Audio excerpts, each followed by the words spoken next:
Alright, so this is IXL EE5. It's adding and subtracting radical expressions.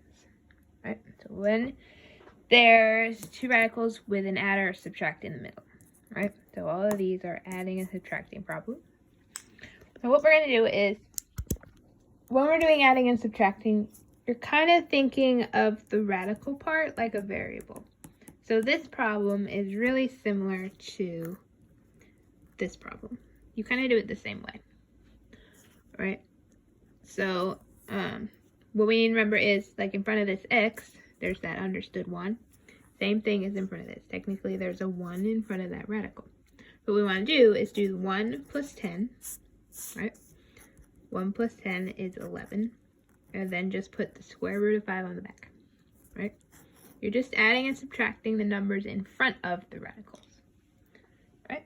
So like this one, I would do -9 minus 7, right? -9 minus 7 is -16, and then just add the square root of 2 onto the back, just like that. Right? Down here, same thing, -3 plus 8. -3 plus 8 is 5, and then put square root of 10 on the back. So that's that kind of problem.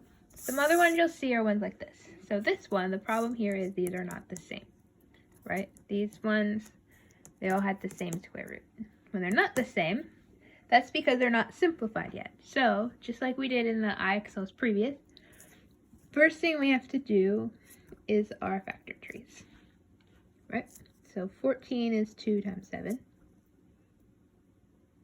And 126.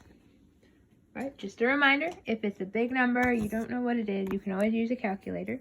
All you do is you take the number in the square root, 126, and start dividing it by things until you get a whole number.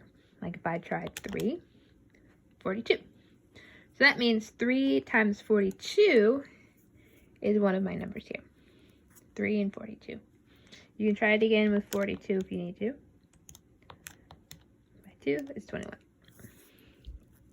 2 times 21. 21 is 3 times 7. Right. Okay, so we did our factor trees.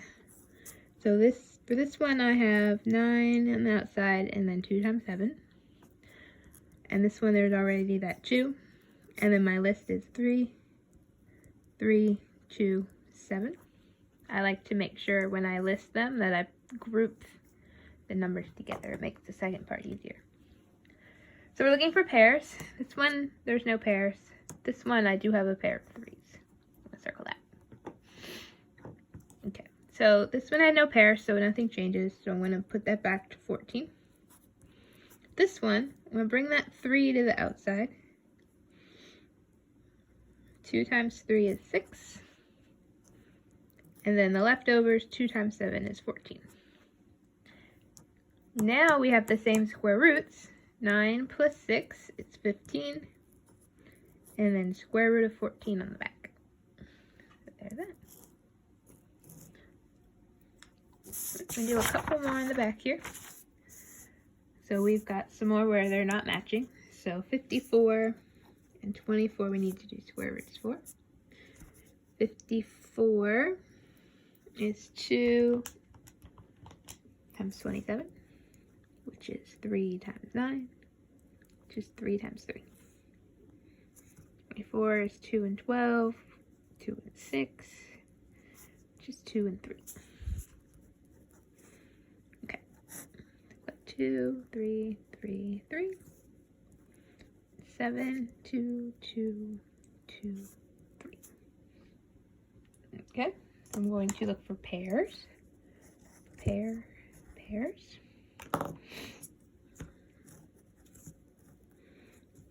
-3 times 3 is -9. 2 times 3 is 6. 7 times 2 is 14. 2 times 3 is 6. I have matching square roots here. So -9 plus 14 would be 5. And that's square root of 6 on the back.